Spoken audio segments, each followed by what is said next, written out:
ভিডিওটি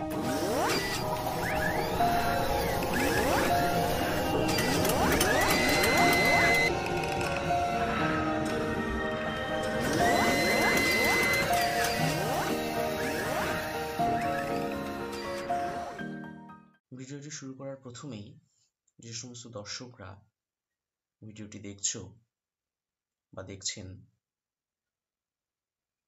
বিশেষ করে ছাত্রছাত্রীদের উদ্দেশ্যেই বলবো, তাদের প্রত্যেককেই অসংখ্য ধন্যবাদ এবং স্বাগত জানাই।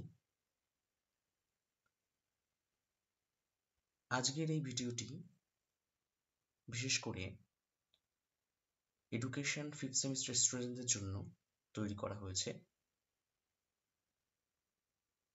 এডুকেশনে এসএসসি প্রজেক্ট যারা করবে বলে ঠিক করে আছো তাদের জন্য, এবং এই ভিডিওটি আমার কলেজ ডক্টর বি আর আম্বেদকর শতবার্ষিকী মহাবিদ্যালয়, যেটা ফেলেরচাতে অবস্থিত, সেই সমস্ত স্টুডেন্টদের কথা মাথায় রেখেই করা হচ্ছে। শুধুমাত্র আমাদের কলেজের স্টুডেন্টসদের কথাই বলবো না, ওয়েস্ট বেঙ্গল স্টেট ইউনিভার্সিটি আন্ডারে যতগুলি কলেজ আছে প্রত্যেক স্টুডেন্টদের কাজেই লাগবে এই প্রজেক্টটি। এবার প্রশ্ন হলো যে এডুকেশনে এসএসসি প্রজেক্ট তোমরা ফিফথ সেমিস্টারে কিভাবে করবে, তার কমপ্লিট প্রসেস এই ভিডিওর মাধ্যমে জানতে পারবে। তাই প্রত্যেককে বলবো মনোযোগ সহকারে শুনবে, এবং যেহেতু এটা স্ট্যাটিস্টিক্যাল অ্যানালিসিস, তাই বলবো খাতা কলম নিয়ে রেডি হয়ে থাকতে, যাতে ইজিলি তোমরা পরবর্তী ক্ষেত্রে করতে পারো। কোথাও অসুবিধা হলে অবশ্যই আমাকে জানাবে, আমার কলেজের ছাত্রছাত্রীদের উদ্দেশ্যে বলবো। এবং আমাদের কলেজের বাইরে যে সমস্ত ছাত্রছাত্রীরা দেখছো, তাদের যদি কোনো অসুবিধা তৈরি হয় ভিডিও দেখতে বা দেখার সময়, আমাকে কমেন্ট বক্সে কমেন্ট করে জানাতে পারবে। তাহলে শুরু করা যাক আজকের ভিডিওটি। প্রথমেই যে কোনো প্রজেক্ট জমা দেওয়ার আগে বা তৈরি করার আগে ফ্রন্ট পেজ লাগে। তাই প্রথমেই ফ্রন্ট পেজের একটা ফরম্যাট দিয়েছি। কি কি লিখতে হয় ফ্রন্ট পেজে সেটা দেখো। প্রথমে ইউনিভার্সিটি নেম, আমাদের ইউনিভার্সিটির নাম ওয়েস্ট বেঙ্গল স্টেট ইউনিভার্সিটি, এটা টোটালটাই ক্যাপিটালে লিখবে, বা সেন্টেন্স স্ট্রাকচারও লিখতে পারো, নো প্রবলেম। কলেজ নেম লিখবে, স্টুডেন্ট নেম লিখবে, কলেজের রোল নাম্বারটা লিখবে, সেমিস্টার লিখবে, রেজিস্ট্রেশন নাম্বারটা লিখবে, সাবজেক্ট অবশ্যই এডুকেশন, এক্সামিনেশন প্যাটার্ন এসএসসি, কারণ তোমরা নিশ্চয়ই জানো ডিএসসি আছে, জিই আছে, ডিএসসি আছে, এমআইএল আছে, অনেক ধরনের ফরম্যাট আছে বা প্যাটার্ন আছে।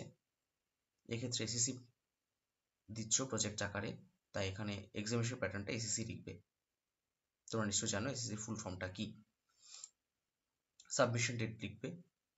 আমাদের কলেজের প্রত্যেকটি স্টুডেন্টকে বলবো যে আগামী 20 ফেব্রুয়ারির মধ্যে প্রজেক্টটি কমপ্লিট করে জমা দিতে। আচ্ছা, ফ্রন্ট পেজের ফরম্যাট এরকমভাবে করতে পারো। কোন এক স্টুডেন্টের কপি আমি এটাকে দিয়েছি এখানে তোমাদের বোঝার সুবিধার্থে।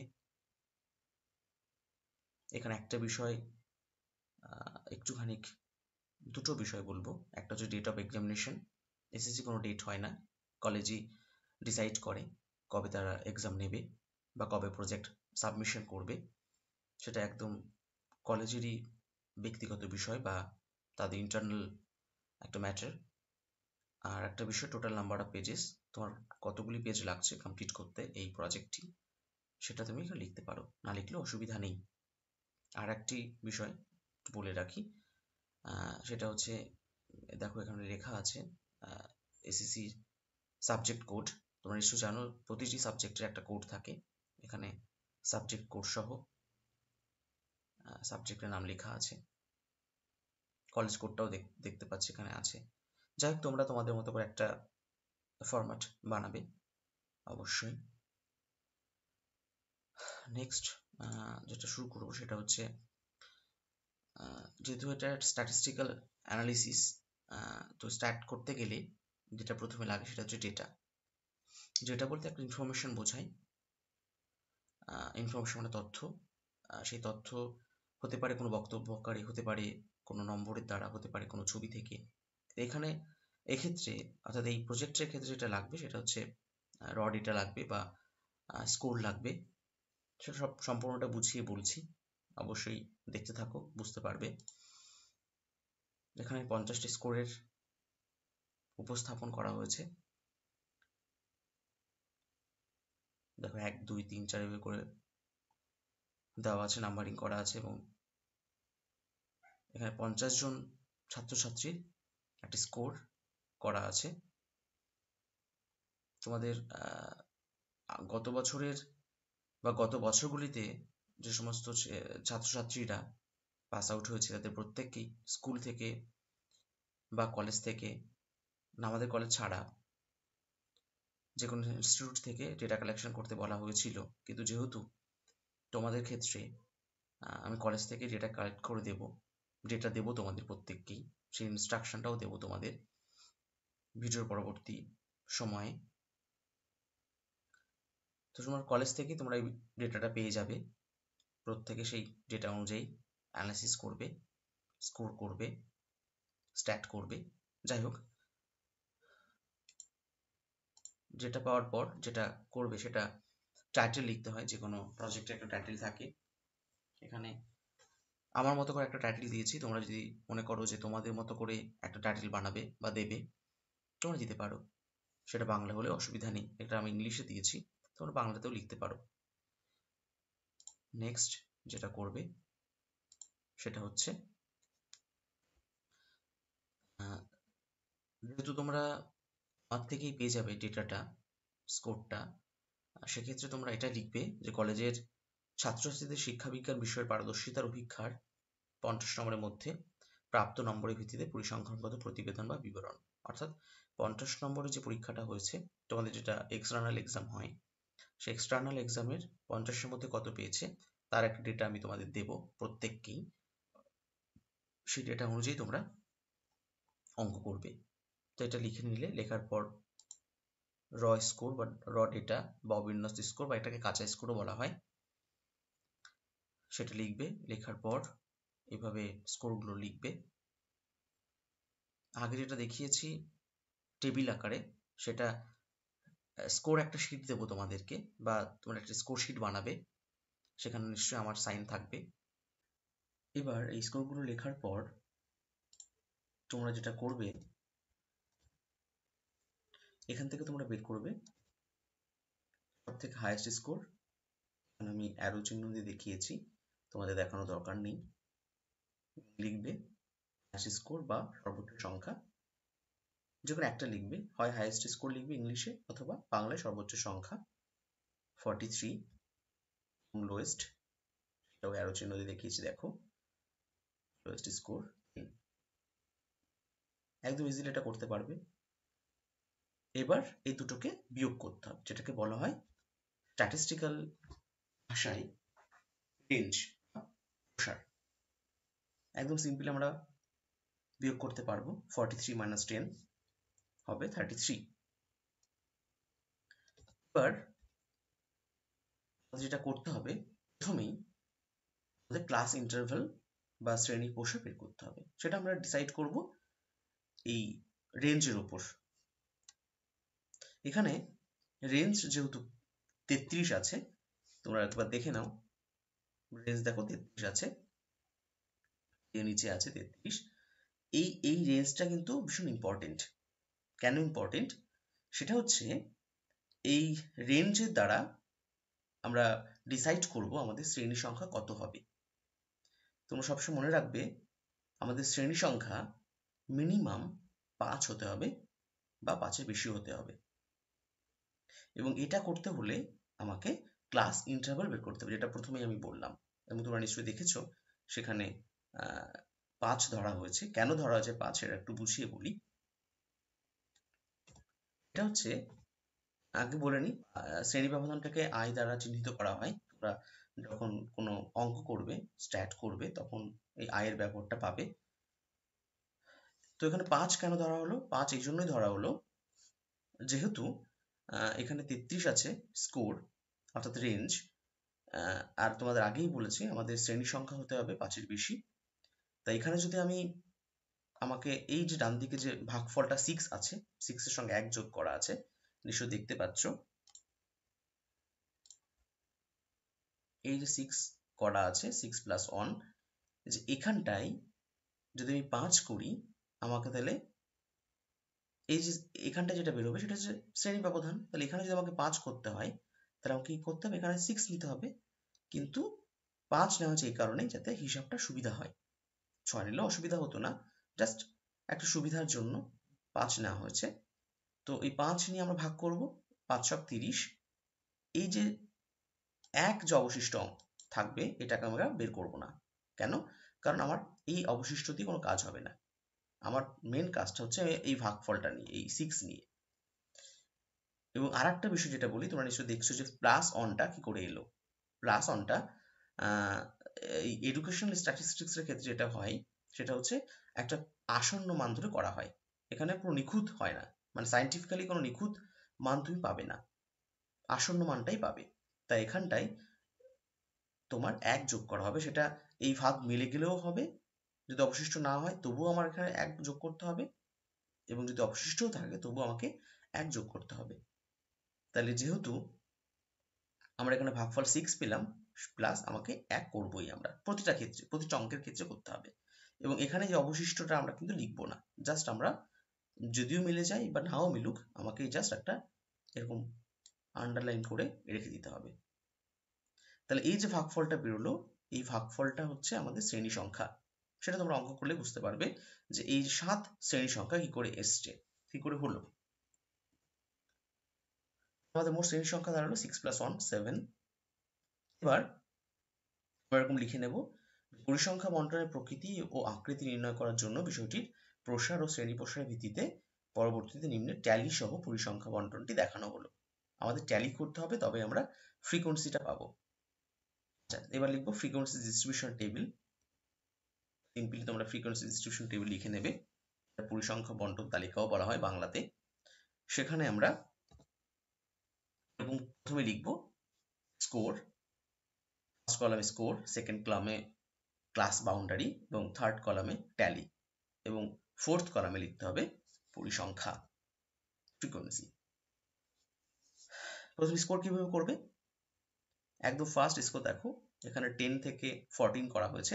10 কেন করা হয়েছে তোমরা নিশ্চয়ই জানো, আমাদের সর্বনিম্ন সংখ্যা হয়েছিল 10।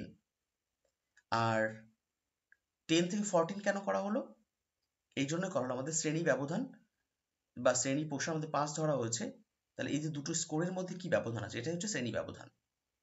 তাহলে এখানে 10 থেকে 14 আমাদের 4 হচ্ছে, তাহলে 5 কি করে হয়? একটু দেখো, ভালো করে বুঝবে। দেখো 10 থেকে 14 যে স্কোরের প্রথম যে লাইনটা শুরু হয়েছে, ফার্স্ট রোটা শুরু হয়েছে, তারপরেই দেখো 14 পরবর্তী সংখ্যা আছে 15, 15 থেকে 19।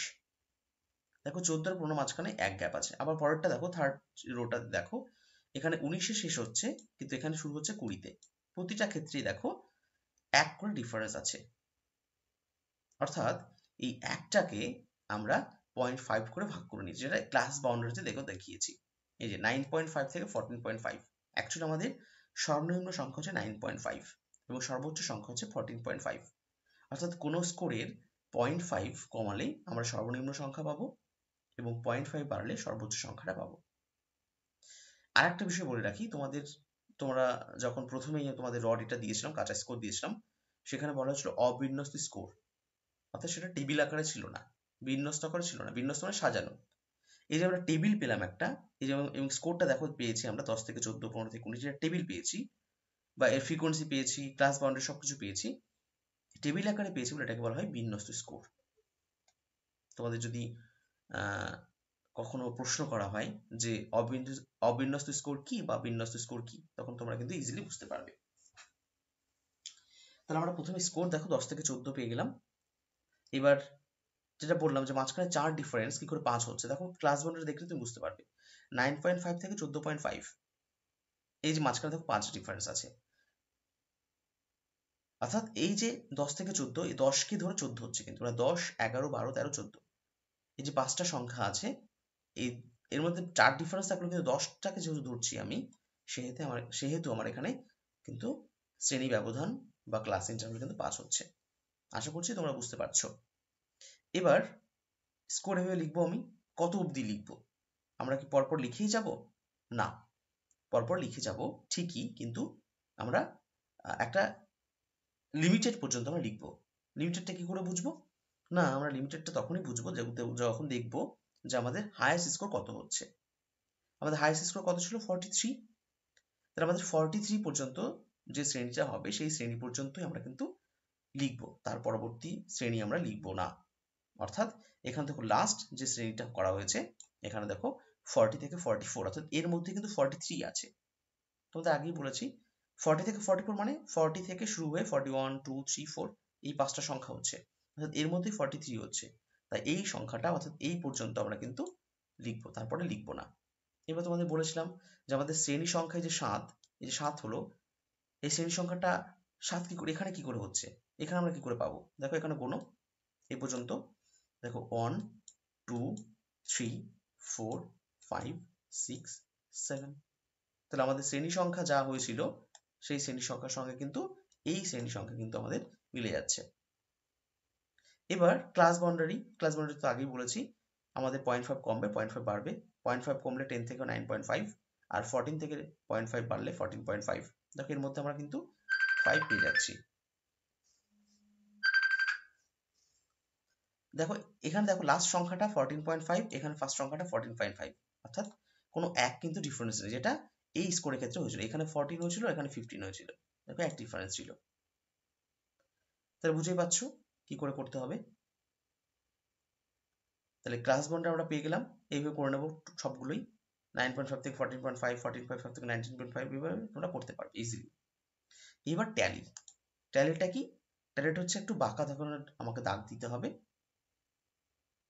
এবার বাঁকা ধরনের দাগ আমরা কিভাবে দেবো? ইজিলি তোমরা দিতে পারবে, জানো। এবং এর একটা নিয়ম আছে। কি নিয়ম? এই যে দাগগুলো দিচ্ছি, এই দাগগুলো কিন্তু সোজা হবে না, একটু তির্যকভাবে হবে। এবং এই দাগগুলো মানে যে কটাই দেবে সে কটাই যেন একদম সমান হয়। এবং আমাদের যখন 4 হবে তখন আমরা 4টে দাগ দেবো, কিন্তু যখন 5 হবে তখন কিন্তু আমাদের এইভাবে কেটে দিতে হবে, তখন আমাদের 5 হয়ে যাবে। যদি 6 হয় তাহলে 5-এর পর একটা 6 এইভাবে দেবো আমরা। এবার এটা কি করে বুঝবো এখানে কটা আমার দাগ দিতে হবে? সেটা বুঝবো আমাদের স্কোর দেখে। দেখো একটু পরের স্কোরগুলো দেখাই আমি, দেখলে বুঝতে পারবে কি করে পাবে। এখানে দেখো স্কোরগুলো আমি সুবিধার জন্য করে কাউন্ট করতে হবে, সেটা সুবিধার জন্য এক কালার করেছি। আমাদের প্রথম যে স্কোরটা ছিল 10 থেকে 14। দেখো আমাকে 10 থেকে 14 এখানে যে 5টা সংখ্যা আছে 10, 11, 12, 13, 14, এই 5টা সংখ্যা কতবার আছে দেখো, মানে এক সেম কালার করেছি। দেখো 13, একটা, দুটো, তিনটে, চারটে, পাঁচটা, ছটা, সাতটা, আটটা। দেখো আমি এখানে লিখেছি, 8টা দাগ দিয়েছি।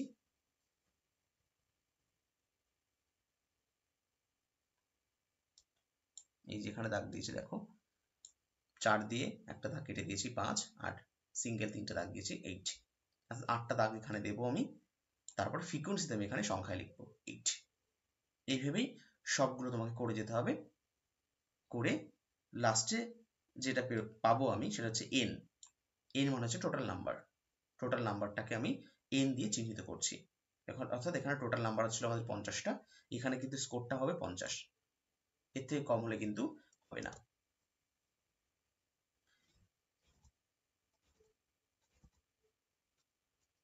তোমরা পেয়ে যাবে, আমি বলেছি সেম কালার করেছিলাম বোঝানোর সুবিধার্থে। আমি স্কিপ করে যাচ্ছি, একটু বুঝতে পেরেছো। এবার যেটা করবে, ডেটা অ্যানালিসিস গুলো লিখে নেবে, তারপর এইভাবে লিখবে যেটা দিয়েছি। আমাদের সিলেবাসে 5টা অঙ্ক করতে হবে, সেন্ট্রাল টেন্ডেন্সির 3টে, অর্থাৎ মিন, মিডিয়ান, মোড, এবং ভ্যারিয়েবিলিটির 2টো, স্ট্যান্ডার্ড ডেভিয়েশন ও কোয়ার্টাইল ডেভিয়েশন। স্ট্যান্ডার্ড ডিভিশনকে এসডি বলা হয় সংক্ষেপে, আর কোয়ার্টাইল ডিভিশনকে কিউডি বলা হয়। এবার আমি একে একে অঙ্কগুলো করানো বোঝাবো। অর্থাৎ এই অঙ্কগুলো করার আগে তোমাদের যেটা করতে হবে, টেবিলটা যেটা আগে বোঝালাম, এই টেবিলটা কিন্তু মেন। এবং এই টেবিলটা যেটার জন্য সব থেকে বেশি ইম্পর্টেন্ট, এটা হচ্ছে স্কোরটা পেলাম, এই ফ্রিকোয়েন্সিটা, এই দুটো হচ্ছে মেন। এই দুটো পাওয়ার জন্য কিন্তু আমাদের এই ক্লাস বাউন্ডারি ট্যালি সবটা করতে হবে। আচ্ছা, এবার আমি অঙ্কে চলে যাই সরাসরি। প্রথমে যেটা করতে হবে সেটা টেবিলটা একবার তোমরা খাতায় করবে। প্রথমে স্কোর লিখে নিলে, দেখো সেম একদম আছে, শুধু এখানে ট্যালিটা লাগবে না। ট্যালিটা যেহেতু আগে করে নিয়েছি, আমরা ফ্রিকোয়েন্সি পেয়ে গেছি, তার আগে ট্যালি করতে হয় তাই করে নিয়েছি, কিন্তু ফ্রিকোয়েন্সি যেহেতু পেয়ে গেছে ট্যালি করার প্রয়োজন নেই। এই পর্যন্ত কমন তোমরা লিখে নেবে। এবার যেটা আমরা করব সেটা হচ্ছে মিন। ক্যালকুলেশনটা দেখিয়ে দিই কিভাবে করবো, এটা একটু বুঝিয়ে দিচ্ছি তোমাদের। মিনের সূত্র এটা একটা, মিনের অনেকগুলো সূত্র আছে, তার মধ্যে এটা একটা সূত্র, এটাকে বলা হয় কল্পিত গড় পদ্ধতি। এই সূত্রটা হচ্ছে প্রথমে যেটা লিখতে হয় সেটা হচ্ছে এ মানে হচ্ছে অ্যাজিউমড মিন বা কল্পিত গড়। এটা কিভাবে করতে সেটাও দেখিয়ে দিয়েছি, আমি পরপর বলছি। এম প্লাস এটাকে বলে summation F X dash by N গুণ আই। এই যে আই এর যেটা বলছিলাম তোমাদের, আই মানে হচ্ছে শ্রেণী ব্যবধান। আচ্ছা, সামেশন অর্থ হচ্ছে যোগফল, এফ মানে হচ্ছে ফ্রিকোয়েন্সি মানে পরিসংখ্যা, আর এক্স ড্যাশ মানে হচ্ছে চ্যুতি, যেটা বুঝিয়ে বলছি, আর এন মানে হচ্ছে আগে জেনেছি আমরা টোটাল নাম্বার, আর এই মানে তো একটু আগেই বললাম অ্যাজিউমড মিন মানে কল্পিত গড়। এবার এখানটা চলে যাব, এই যে এক্স ড্যাশ আমরা লিখবো, এক্স ড্যাশ লেখার পর তারপর এফ এক্স ড্যাশ হবে, যে তোমাদের এখানে এফ এক্স ড্যাশ বের করতে হবে, তাই এফ এক্স ড্যাশটা আমরা করে নেব। আচ্ছা, এক্স ড্যাশটা কিভাবে করব, এবং এই যে একটা বক্স মতো করা হয়েছে, এই বক্সটা কেন করা হয়েছে, এই যে বক্সটা এই জন্যই করা হয়েছে,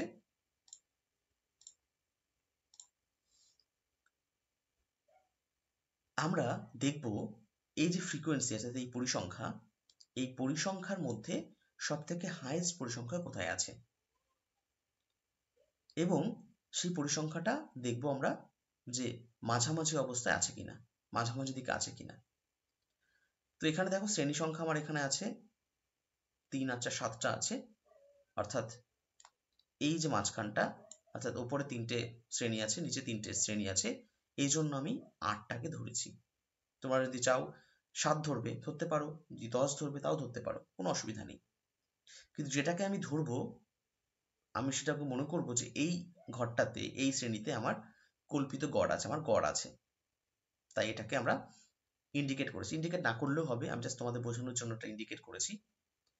এবং যেটাকে ধরবো, যে শ্রেণীকে ধরবো, তার পরের এই যে এক্স ড্যাশে সেখানটা আমি 0 দেব, অর্থাৎ এখানে আমার কল্পিত গড় আছে তাই এখানে আমি 0 দেব। এবং যেদিকে স্কোর কমছে, দেখো এদিকে 25 থেকে 29 ছিল, এদিকে কমছে উপরের দিকে, 20 থেকে 24, 15 থেকে 19, যেদিকে কমবে স্কোর সেদিকে আমি -1, -2, -3, অর্থাৎ 0-র উপর থেকে। আমি যদি এখান থেকে -1 দিই তাহলে কিন্তু হবে না, আমার 0-র উপর থেকে মাইনাস দিতে হবে 1, 2, 3। তোমরা যারা 11-12-এ অঙ্ক করেছো বা এডুকেশন ছিল সেখানে তোমরা অঙ্কগুলো করেছো, বা যাদের 4th সেমিস্টারে এডুকেশন ছিল তারাও অঙ্কগুলো করেছো, তোমরা নিশ্চয়ই জানো, তোমরা নিশ্চয়ই পারবে, এবং যাদের ছিল না তারাও নিশ্চয়ই পারবে, মানে একদমই ইজি ব্যাপার। যাই হোক, তাহলে উপরে মাইনাস হবে, নিচে প্লাস হবে, যেহেতু নিচে প্লাস হবে কেননা 25 থেকে 29-এর এদিকে সংখ্যাগুলো বাড়ছে, তাই সংখ্যা যদি বাড়ে তাহলে সেখানে প্লাস হয়, তাহলে 0-র পর থেকে আমরা +1, +2, +3 দেব। এবার এফ এক্স ড্যাশ, যেহেতু আমাদের এখানে সূত্র এফ এক্স ড্যাশ আছে তাই এখানে আমি এফ এক্স ড্যাশ দেব। তাহলে এফ এক্স ড্যাশ মানে হচ্ছে এফ আর এক্স ড্যাশের গুণফল, অর্থাৎ এফ কত আর এক্স ড্যাশ কত, এই দুটোকে গুণ করলে আমরা এফ এক্স ড্যাশ পেয়ে যাবো। তাহলে এখানে আছে এফ এ 8, এখানে এক্স ড্যাশ আছে -3, তাহলে 3 আর 24, চিহ্ন এখানে মাইনাস, তাই মাইনাস দেবো। ঠিক সেম ভাবে করবো আমি।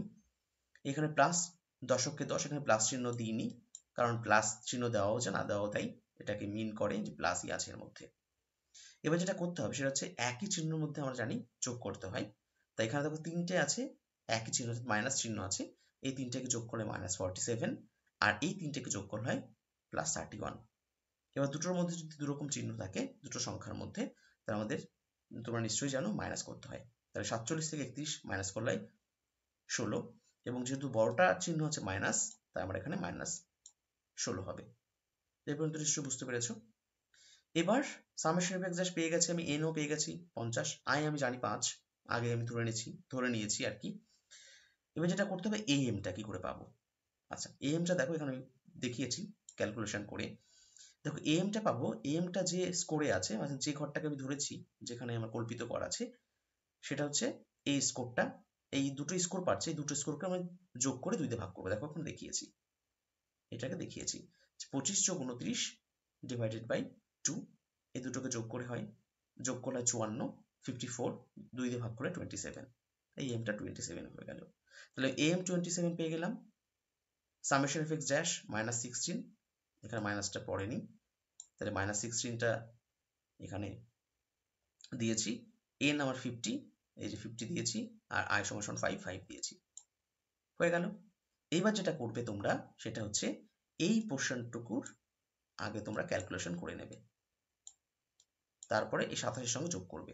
দেখো এইভাবে করেছি আমি, এইভাবে করতে হয়, নাহলে কিন্তু অঙ্ক ভুল হবে।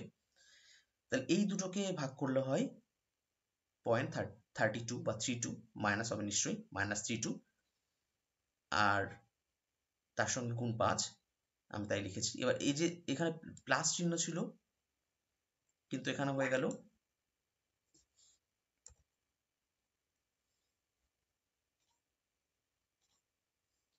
এখানে প্লাস চিহ্ন ছিল, এটা মাইনাস হলো কেন?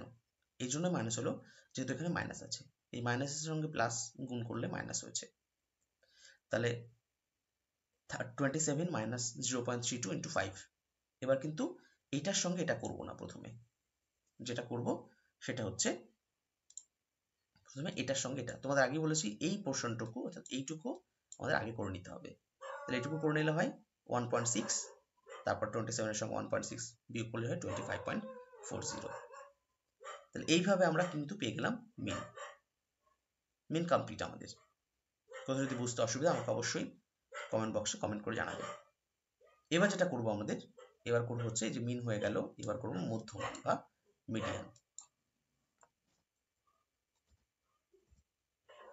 এবার এক্ষেত্রে আমার টেবিল লাগবে, তোমরা এক টেবিলের মধ্যেই করে নিতে পারো, কোনো অসুবিধা হবে না। মিডিয়ান করতে যেটা আমাদের লাগবে সেটা হচ্ছে স্কোর তো অবশ্যই লাগবে, ফ্রিকোয়েন্সি তো লাগবে, এবং যেটা লাগবে সেটা হচ্ছে সিএমএফ, আর কিছু লাগবে না, এই সিএমএফটা লাগবে। সিএমএফ এর ফুল ফর্ম হচ্ছে কিউমুলেটিভ ফ্রিকোয়েন্সি, অর্থাৎ বাংলায় বলা হয় ক্রমপুঞ্জিত পরিসংখ্যা। অর্থাৎ এটা কিভাবে করবে, এ দেখো প্রথমে যে ফ্রিকোয়েন্সিটা আছে আমাদের 8, এটা প্রথম শ্রেণীতে 8 লিখবে, এরপর এই যে পরের যে সংখ্যাগুলো আছে পরপর যোগ হবে, অর্থাৎ উপরটার সঙ্গে এই সংখ্যাটা কোনাকুনি যোগ হবে, অর্থাৎ 8 আছে, 8-এর পরে 8 যোগ করলে 16, 16-এর সঙ্গে 7 যোগ করলে হয় 23, 23-এর সঙ্গে 8 যোগ করলে 31, 31-এর সঙ্গে 10 যোগ করলে হয় 41, 41-এর সঙ্গে 6 যোগ করলে হয় 47, 47-এর সঙ্গে 3 যোগ করলে 50। এই যে লাস্ট শ্রেণীতে যে সংখ্যাটা আছে এই সংখ্যার সঙ্গে কিন্তু এই সংখ্যার মিল থাকবে। অর্থাৎ আমরা জানি যে টোটাল আমাদের নম্বর কিন্তু হয়েছিল 50, 50 স্কোরের উপর কিন্তু আমরা এই অঙ্কটা করছি, অর্থাৎ টোটাল নাম্বার যেহেতু 50 হবে, সেক্ষেত্রে আমার কিন্তু টোটাল সিএমএফটা হবে কিন্তু 50। এটুকু নিশ্চয়ই তোমরা বুঝতে পেরেছো। এবার ক্যালকুলেশনটা কিভাবে করবো, দেখো ক্যালকুলেশনের ক্ষেত্রে প্রথমেই সূত্র আমাদের দিতে হবে। এই যে সূত্রটা আছে এই যেখানে, এই সূত্রটা মনে রাখবে। প্রথমে যেটা আছে এল অর্থাৎ লোয়ার লিমিট মানে নিম্ন সীমা, n/2, n মানে হচ্ছে টোটাল নাম্বার, তাকে 2 দিয়ে ভাগ, অর্থাৎ টোটাল নাম্বার হাফ, অর্থাৎ যদি 50/2 হয়, n মানে 50, 2 মানে 25। FB মনে হচ্ছে ফ্রিকোয়েন্সি বিলো, FM মনে হচ্ছে frequency of the model class. আমি বাংলায় বুঝিয়ে বলছি, আই মানে তোমরা নিশ্চয়ই জানো শ্রেণী ব্যবধান বা ক্লাস ইন্টারভ্যাল। আচ্ছা, এই মিডিয়ানের ক্ষেত্রে যেটা সব থেকে ইম্পর্টেন্ট সেটা হচ্ছে n/2, এটার উপর ডিপেন্ড করে কিন্তু টোটাল অঙ্কটা হবে। এই n/2 আমরা নিশ্চয়ই জানি, n মানে হচ্ছে 50 আর তার হাফ হচ্ছে 25, অর্থাৎ n/2 এটা হচ্ছে ইম্পর্টেন্ট, আগেই বলেছি। তাহলে এল কি করে আমরা পাবো? এলটা পাবো, দেখো আমি এখানে দিয়ে দিয়েছি এল অর্থাৎ এই যে n/2 = 25 যে শ্রেণীতে আছে, কোন শ্রেণীতে আছে? এই দেখো এই 31 এর মধ্যে আছে, কারণ 23 মধ্যে নিশ্চয়ই 25 হবে না, 23 বড় 25, এই 31 মধ্যে কিন্তু 25 আছে, তাই এর মধ্যে এই শ্রেণীতে কিন্তু আমার কি আছে? এই শ্রেণীতে আমার এই শ্রেণীটা আমার কাজে লাগবে, অর্থাৎ এই শ্রেণীতে আমার নিম্নসীমা আছে। এবার নিম্নসীমা কি করে বের করতে তোমাদের আগেই বলেছি, যে কোনো স্কোরের সঙ্গে যেটা ছোট স্কোর, অর্থাৎ এখানে 25 ছোট স্কোর, এর থেকে 0.5 বিয়োগ করলে কিন্তু আমরা নিম্নসীমা পেয়ে যাবো। অর্থাৎ এক্ষেত্রে আমাদের নিম্নসীমা হবে 24.5। দেখো এখানে লিখে দিয়েছি 24.5। এবার কি আছে? n/2 আমরা আগেই পেয়ে গেছি। এফবিটা কি করে পাবো? না, এফবিটা পাবো n/2 এর নিচে অবস্থিত শ্রেণীগুলির যোগফল। n/2 এর নিচে অবস্থিত শ্রেণীগুলির যোগফল। তো n/2 কোথায় আছে? এখানে। এর নিচে বলতে কিন্তু এগুলোর কথা বলা হচ্ছে না, এর নিচে বলতে বোঝানো হচ্ছে এই যে 25 থেকে 29 এই উপরের সংখ্যাগুলোর যে পরিসংখ্যা তার যোগফল। কেন? কারণ 25 থেকে 29 হচ্ছে সব থেকে বড়, এই তিনটের থেকে, এই উপরের তিনটের থেকে সব থেকে বড়। অর্থাৎ এর নিচে বলতে হচ্ছে এই কম সংখ্যার যে শ্রেণীগুলো আছে সেই শ্রেণীগুলির যে তোমার ফ্রিকোয়েন্সি আছে, পরিসংখ্যা আছে, এর যোগফল। দেখো যোগফল করো, 8 8 16 7 23। অর্থাৎ এই যে এখানে যেহেতু আছে, এর নিচে বলতে এর কম সংখ্যা যে শ্রেণী সংখ্যা তার এফবিটা, মানে সিএমএফটা। বুঝতে পেরেছো? তাহলে এই যে 23, এই 23 হচ্ছে এফবি। আর এফএম কোনটা? এফএম হচ্ছে এই যে এর মধ্যে যে আমার n/2 আছে, এর যে মডাল ক্লাস অর্থাৎ ফ্রিকোয়েন্সি পরিসংখ্যা, সেটা হচ্ছে আমার এফএম। দেখো এফএম লিখেও দিয়েছি যে n/2 যে শ্রেণীতে অবস্থিত সেই শ্রেণীর পরিসংখ্যাটা 8। আর এফবি তো আগেই লিখে দিয়েছি 23, আর আই মানে আমরা জানি 5। তাহলে আমি এখানে বসিয়ে দিলাম এল এর জায়গায় 24.5, যেহেতু আমার এল 24.5, n/2 25, এফবি 23 বা 23, এখানে 8 গুণ 5। এক্ষেত্রেও তাই, এই পোর্শনটুকু আমাদের আগে করে নিতে হবে। দেখো 25 থেকে 23 বিয়োগ করলে হয় 2/8 × 5। এটাকে টোটালটা করলে তোমরা ক্যালকুলেট করে নেবে, এ গুণ করলে হয় 5 × 10/8, এটাকে 8 দিয়ে 10কে ভাগ করলে 1.25, এবার একে যোগ করলে 25.75। এটা হচ্ছে আমাদের মিডিয়ান। এবার আমাদের যেটা করতে হবে সেটা হচ্ছে মোড করব আমরা। মোড এর বাংলা অর্থ হচ্ছে ভূশিষ্ঠক বা ভূইষ্ঠক। মোডের সূত্র দেখো কি আছে, 3 × মিডিয়ান মাইনাস 2 × মিন। অর্থাৎ মিডিয়ান আমাদের যা বেরিয়েছে তার সঙ্গে 3 গুণ করব, গুণ করার পর 2 এর সঙ্গে আমরা মিন গুণ করব এবং এই দুটোর মধ্যে আমরা বিয়োগফল বের করব। তার প্রথমে আমরা 3 গুণ মিডিয়ান যেটা পেয়েছি সেটা বসালাম, তারপর মাইনাস 2 × মিন যেটা পেয়েছি সেটা আমরা বসালাম 25.40। এবার 3 এর সঙ্গে মিডিয়ান গুণ করলে হচ্ছে 77.25, মাইনাস 2 এর সঙ্গে মিন গুণ করলে হচ্ছে 50.80। এই দুটোর বিয়োগফল করলেই যেটা পেলাম সেটা হচ্ছে মোড। তা আমরা টোটাল সেন্ট্রাল টেন্ডেন্সি 3টে অঙ্ক, মিন, মিডিয়ান, মোড অর্থাৎ গড়, মধ্যমান এবং ভূশিষ্ঠক 3টি বের করা শিখে গেলাম। পরবর্তী ভিডিওতে তোমাদের ভ্যারিয়েবিলিটি যে দুটো আছে, স্ট্যান্ডার্ড ডিভিয়েশন অর্থাৎ এসডি এবং কোয়ার্টাইল ডিভিয়েশন অর্থাৎ কিউডি, এই দুটো তোমাদের বের করা শেখাবো। সম্পূর্ণ ভিডিওটি মনোযোগ দিয়ে দেখার জন্য সকল ছাত্রছাত্রীদের বা দর্শকদের অসংখ্য ধন্যবাদ জানাই।